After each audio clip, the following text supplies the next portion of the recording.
Hello, I'm Dr. Rohit Batish and you are watching my channel SGNB। आज हम बात करेंगे मोटापा ओबेसिटी पे। तो ओबेसिटी जो है एक बहुत कॉमन फिनोमेना है। तो ओबेसिटी के कारण बहुत सारी बीमारियां हो जाती हैं। पहले तो ओबेसिटी के कारण पता होने चाहिए कि ओबेसिटी क्यों होती है। ओबेसिटी की टू कॉजेज़ हैं। एक तो ओवर ईटिंग या फिर लैक ऑफ फिज़िकल एक्टिविटी। तो ओवर ईटिंग जैसे हम बहुत कैलोरीज खाते हैं, शुगर्स, फैट्स, जंक फूड, ये सारे जिनमें कैलोरी हाई कैलोरी होती हैं, तो वो उस वजह से वेट हमारा बढ़ जाता है। जैसे मदर्स कहती हैं कि हमारा बच्चा तो कुछ खाता ही नहीं है, लेकिन रोटी गिनती हैं तो 5 चॉकलेटें खा जाता है। एक चॉकलेट में बहुत कैलोरीज होती हैं, जंक फूड में बहुत कैलोरीज होती हैं। जो वो सारी कैलोरीज इनटेक है वो ओबेसिटी कॉज करती हैं। तो इन एक्टिविटी से भी ओबेसिटी हो जाती है। जैसे आजकल हम सारे काउच पोटैटोज हो गए हैं, सारा दिन मोबाइल, लैपटॉप्स और कंप्यूटर्स पे लगे रहते हैं, बाहर जाते नहीं हैं, जिम जाते नहीं हैं। तो बेसिकली जो ओबेसिटी है ये हमारा जैसे बैंक बैलेंस के जैसे है। जैसे बैंक बैलेंस कम करना हो तो खर्चा ज़्यादा कर दो और कमाई कम कर दो। ऐसे ही अगर ओबेसिटी कम करनी हो तो कैलोरी बर्न जो है, फिज़िकल एक्टिविटी बढ़ा दो और अपनी जो इनटेक है, जिसको कैलोरी इनटेक है, वो कम कर दो। अब ओबेसिटी का क्या नुकसान है? ओबेसिटी की वजह से हमको बहुत सारी बीमारियां हो जाती हैं, जैसे ब्लड प्रेशर, शुगर, नी प्रॉब्लम्स। जैसे ह्यूमन बॉडी एक मशीन जैसे है, तो एक मशीन का आइडियल वेट होना चाहिए।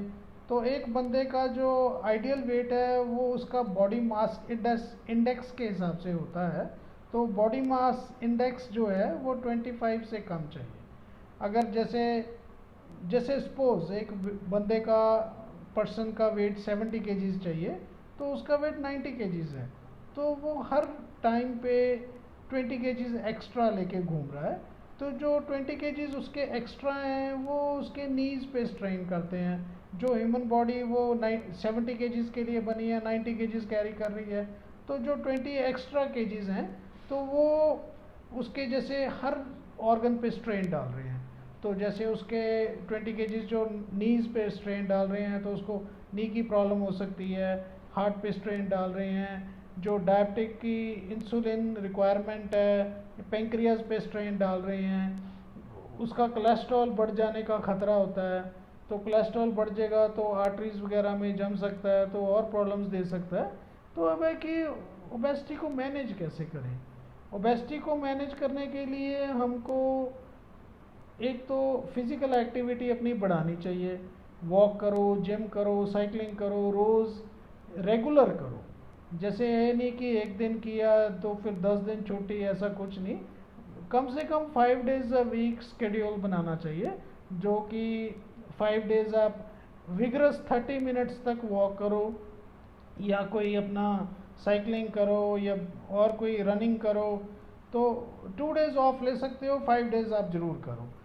तो आप एक और है, जैसे खाने पीने में आप ख्याल रखो, शुगर्स अपनी कम कर दो, जंक फूड कम कर दो। तो बाकी अपनी कैलोरीज पे ध्यान दो। जैसे ये नहीं कि आपने भूखे रहना, आप सैलड्स ज़्यादा खाओ। जैसे सैलड्स में लो कैलोरीज होती हैं, वो आप ज़्यादा खाओ। तो आप शुगर्स, जो चॉकलेट्स, ये सारा कुछ कम कर दो। तो जब आप जैसे जैसे आप वेट रिड्यूस करोगे, आपको लाइट फील होएगा और यू विल फील कि better, you will feel better. Thanks for watching.